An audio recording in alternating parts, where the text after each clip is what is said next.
Hey, qué rollo, compas, sean bienvenidos a un video más en su canal de Ultratumba. El día de hoy les traigo un video súper interesante, amigos, ya que se trata de los 5 asesinos seriales más peligrosos y reconocidos en México. Indagaremos un poco sobre la historia de estos personajes y las razones por las cuales cometían estos hechos atroces. Algunos van desde dinero y otros por puro placer. Así que sin más que decir, amigos, sean bienvenidos. Esto es de Ultratumba. ¿Quién dijo miedo? Comenzamos.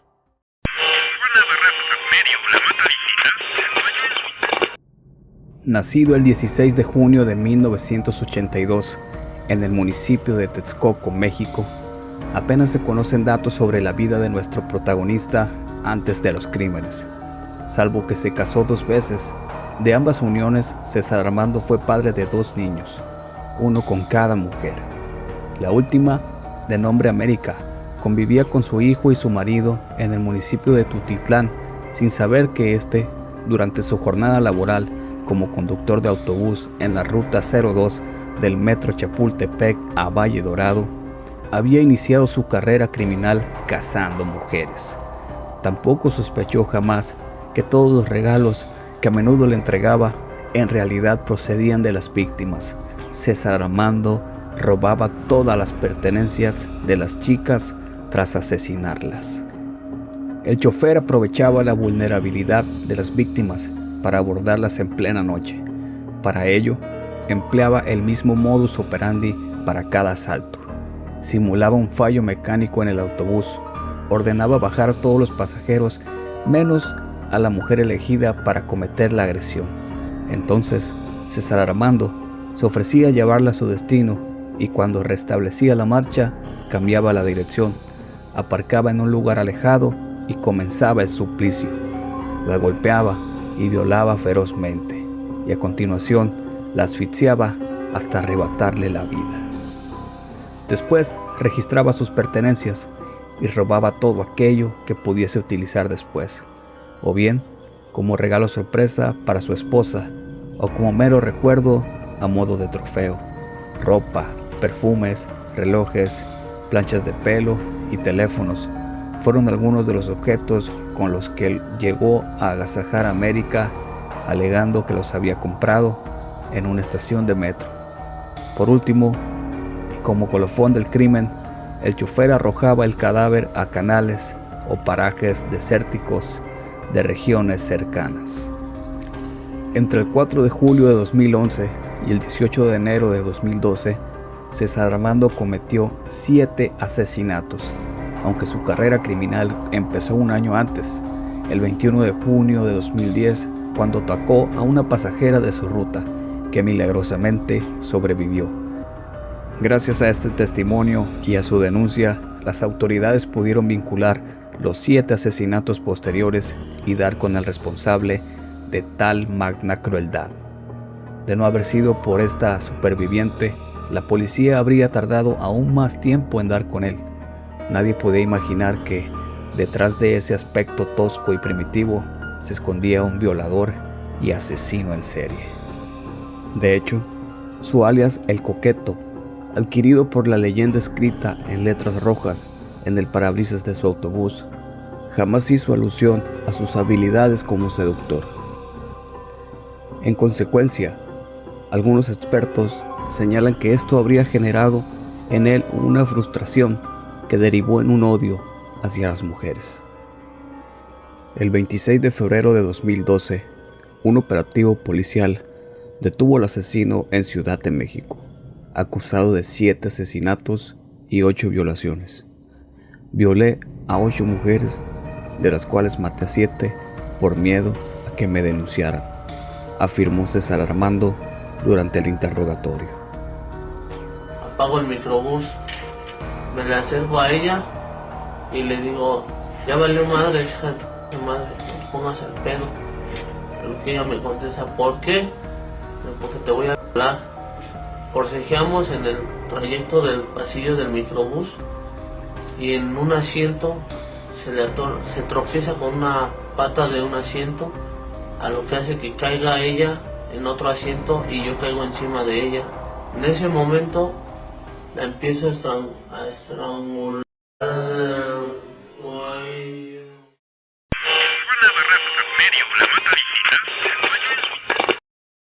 Andrés Filomeno Mendoza es un hombre oriundo de Oaxaca, que llegó al Estado de México en la década de 1980. Se instaló en Atizapán y por algunos años se dedicó a atender una carnicería. Después, incursionó en el mundo de la política local. Él se encargó de llevar varios apoyos a su comunidad. Por esa razón, es que era considerado un vecino tranquilo, a quien en ocasiones buscaban para pedirle ayuda. Él era conocido como el Chino y siempre fue respetado. Incluso varias personas decían que era muy buena persona. De acuerdo con el reporte de las autoridades, detrás de esa buena imagen se encontraba un criminal. Se informó que él iba a bares y cantinas aledañas a su domicilio para buscar sexo servidoras. Las invitaba a su casa, después les pedía que fueran su pareja sentimental, pero ellas lo rechazaban. Esto hacía que él se molestara y las agredía físicamente. Bajo esta manera de operar, él llevó a su hogar a varias mujeres para asesinarlas y luego esconder sus restos en una habitación subterránea. Se dice que él cometía actos de distintas maneras, pues llegó a desollarlas o incluso se comió algunas partes de sus cuerpos. Por eso le dieron el apodo del caníbal de Atizapán. Andrés conoció a una mujer llamada Reina González. Ella era una ama de casa común que para ayudar con sus gastos tenía un negocio de reparación de celulares. Con el tiempo se hicieron amigos, ya que se veían en fiestas y constantemente se encontraban en la calle. El 14 de mayo del 2021, ella le comentó a su esposo, Bruno, jefe de la policía municipal, que iría a comprar piezas para su local, pero que lo acompañaría Andrés. Al principio él no sospechó nada, pero su preocupación se presentó cuando ella no llegó a su casa. Fue así que comenzó a buscarla. Revisó algunas cámaras de seguridad y vio que González estuvo cerca de la casa del asesino. Entonces fue a buscarla ahí, pero Andrés le dijo que no era verdad. Luego de interrogarlo varias veces, decidió entrar a la fuerza. De esta forma es que se logró ir hasta el sótano de su vecino y vio que en una mesa estaba el cuerpo descuartizado de Reina. En ese momento inmovilizó al señor de 72 años y pidió refuerzos para que revisaran la zona. Luego de una revisión, los oficiales encontraron dentro de su propiedad 4.600 restos óseos que pertenecían a 17 mujeres, a un hombre y a un niño. También encontraron varias cintas de video en las que él aparecía cometiendo estos actos ilícitos, así como bolsas de ropa y una libreta con nombres. Tras las indagaciones, él confesó ser culpable, por lo que se le dictó prisión vitalicia. Tiempo después, él fue cuestionado por todo lo que hizo y respondió que estaba arrepentido, pero no podía hacer nada a cambio. Las cosas que ya se hicieron, dice, hay que aguantarse, ya, dice, ya. No se remedia nada.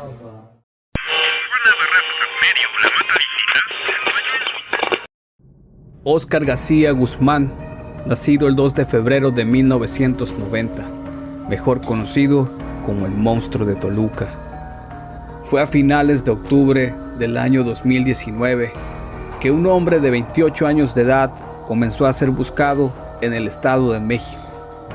La Fiscalía General de Justicia ofrecía en ese momento hasta 300,000 pesos mexicanos por información que ayudara en su captura. En medio de la búsqueda de parte de las autoridades, Guzmán siempre se mofó en sus redes sociales, en donde desafiaba a la justicia. Según señala BBC, fueron sus publicaciones en redes las que atrajeron la atención mediática, convirtiéndose este feminicida en el monstruo de Toluca. Tal como en una película, una activista mexicana, Frida Guerrera, estuvo en contacto con el sujeto durante 2 semanas, hasta el día que se efectuó su captura el 6 de diciembre del 2019. Fue el asesinato de Jessica Jaramillo lo que expuso a García Guzmán y lo que empujó a una investigación. La joven desapareció el 24 de octubre luego de asistir a la universidad. Sus familiares no volvieron a tener contacto con ella. Desde un principio, el primer sospechoso fue García Guzmán, quien era compañero de Jessica en la Universidad Tecnológica en Toluca. Los padres acudieron a la casa de García sin mucho éxito, pero cuando las autoridades lograron tener una orden para entrar, ya era demasiado tarde. En una publicación hecha en Facebook, García escribió: "Para atrapar a un asesino en serie, debes de pensar como uno". Esto acompañado con fichas de búsqueda de 3 jóvenes, incluidas Jessica.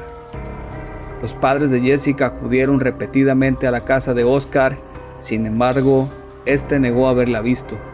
Los miembros de la familia de la desaparecida estuvieron afuera de la casa de Oscar durante 4 días, entre el 26 y 30 de octubre. Sin embargo, la policía no podía acceder porque no había una orden del juez, lo cual tardó 4 días en ocurrir. Finalmente, el 30 de octubre, el asesino salió de su casa y no volvió. Cuando la policía logró ingresar, encontraron a Jessica sin vida en el baño. Se dice que fue asesinada apenas horas previas a su hallazgo.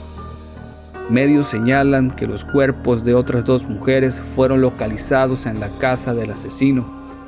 El monstruo de Toluca fue condenado a 217 años de prisión y deberá pagar una multa de 1.132.000 pesos por los asesinatos de 6 personas, 4 mujeres y 2 hombres, uno de ellos su padre.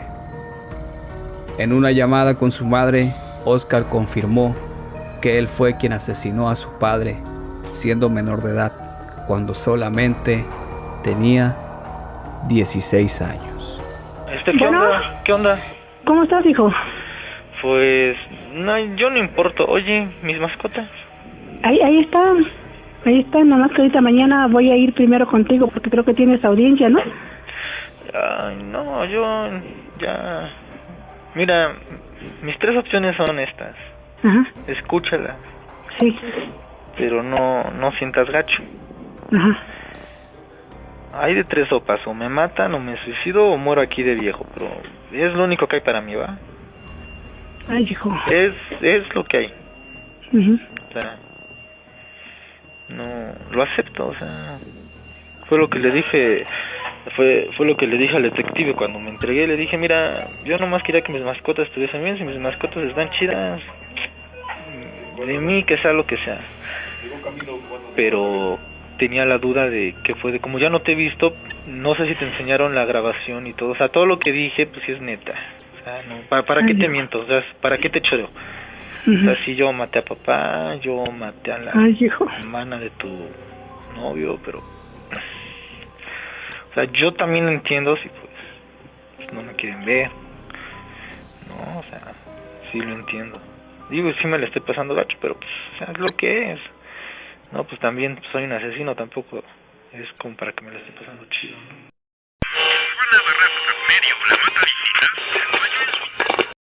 A principios de los 2000, la historia de la Mataviejitas dejó a la Ciudad de México y al país entero paralizado.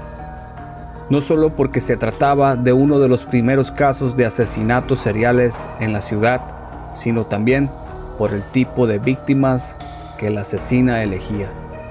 La Mataviejitas, como su nombre propone, mataba a personas mayores, y eso no solo causó miedo y paranoia, también mucha indignación.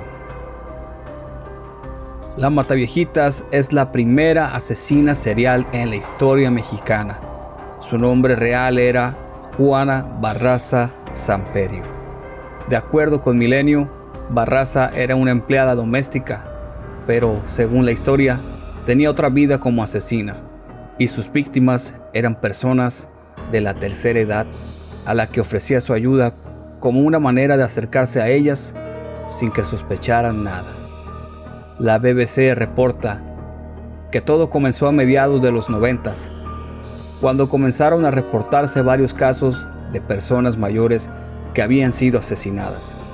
Todas las víctimas eran de la tercera edad y vivían solas, lo que causó enojo e indignación junto con el miedo de poder convertirse en una víctima más. Inicialmente se pensó que se trataba de un hombre que estaba cometiendo asesinatos en serie. Se propuso que debía ser grande, como un luchador y fuerte, pero también era alguien que se ganaba la confianza de las víctimas, ya que las entradas de sus casas nunca estaban forzadas, y más tarde se propuso la teoría de que podría ser un hombre vestido de mujer. De acuerdo con el perfil criminológico, la Mataviejitas se hacía pasar por enfermera. Esto le permitía acercarse a sus víctimas sin levantar sospechas. Ella conversaba un poco con ellas y buscaba ganarse su confianza.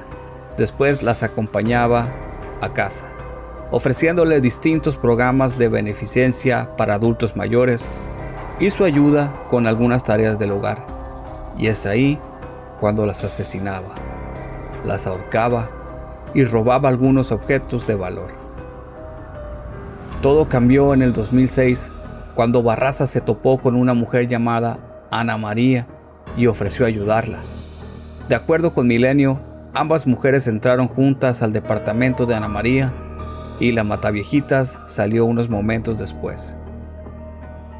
De acuerdo con el reporte, un vecino llegó justo cuando Barraza se estaba yendo y rápidamente descubrió el cuerpo sin vida de Ana María, quien había sido ahorcada.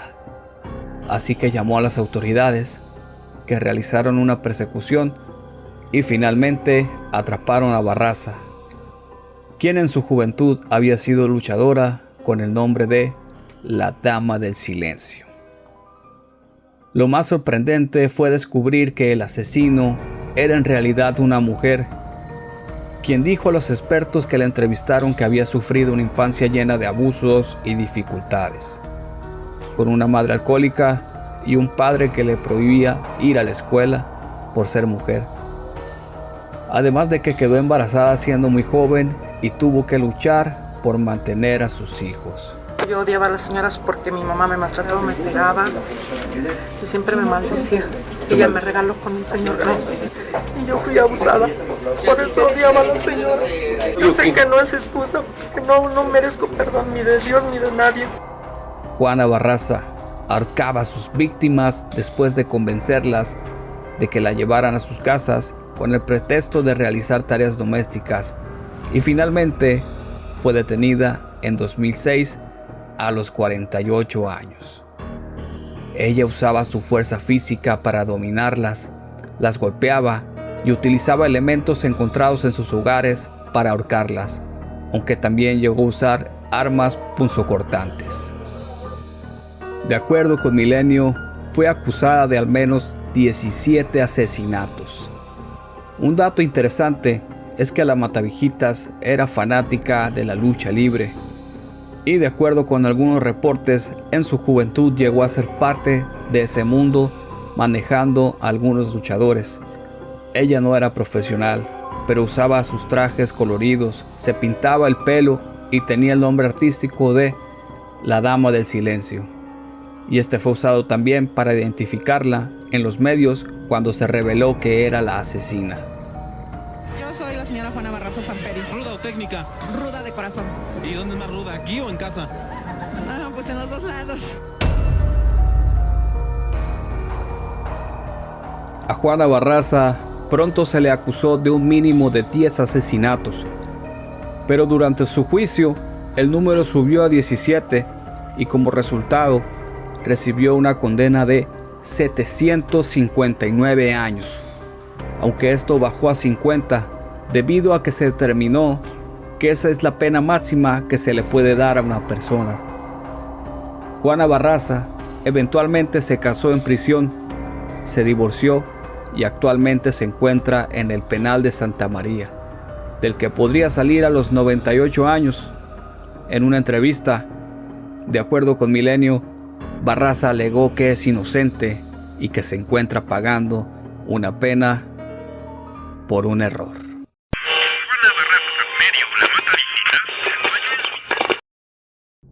Fernando Hernández Leiva, alias Pancho López, nació en Cuernavaca, Morelos, en 1964.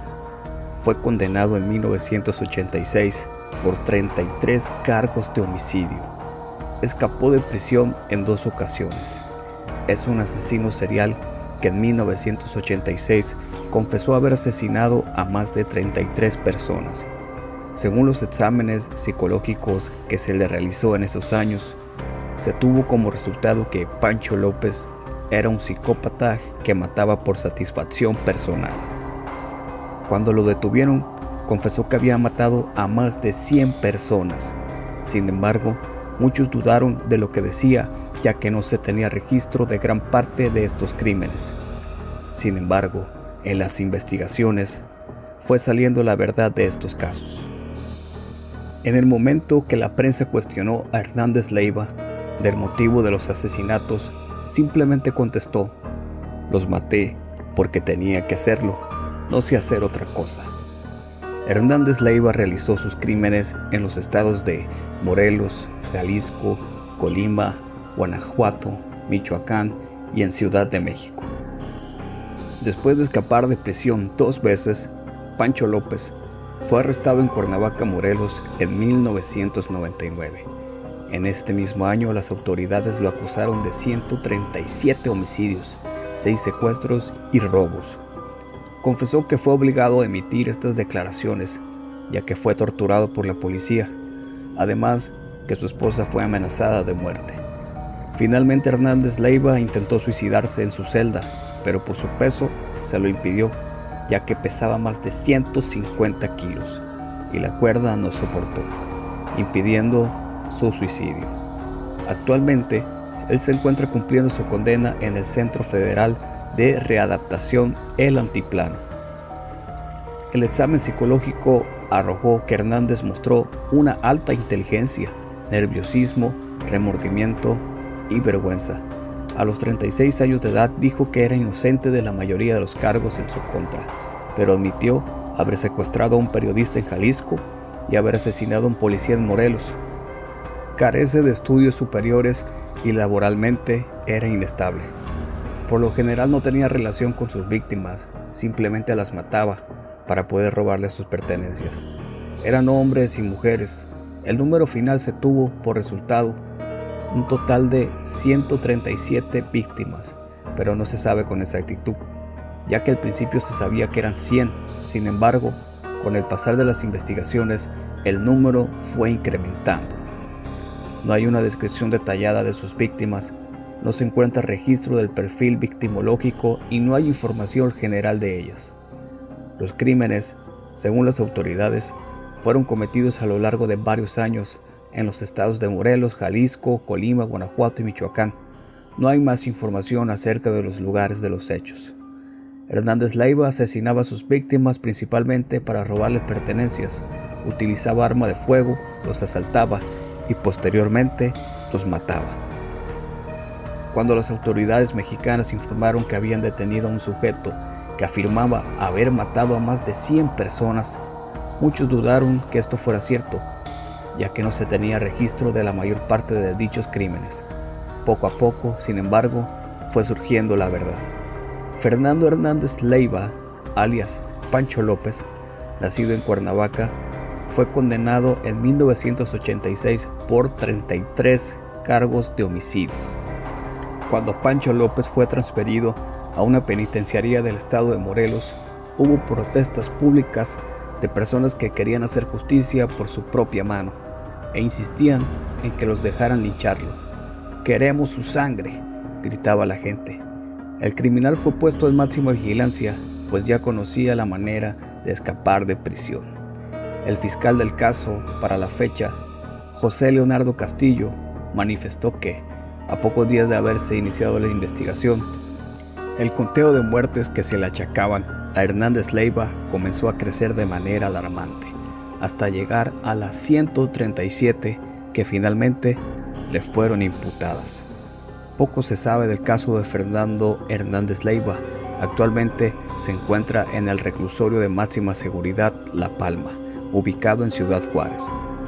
Y si cumple su condena completa, saldría libre en 2049 a los 84 años de edad. Sin dudas, uno de los asesinos más despiadados que hemos visto a lo largo de nuestra historia.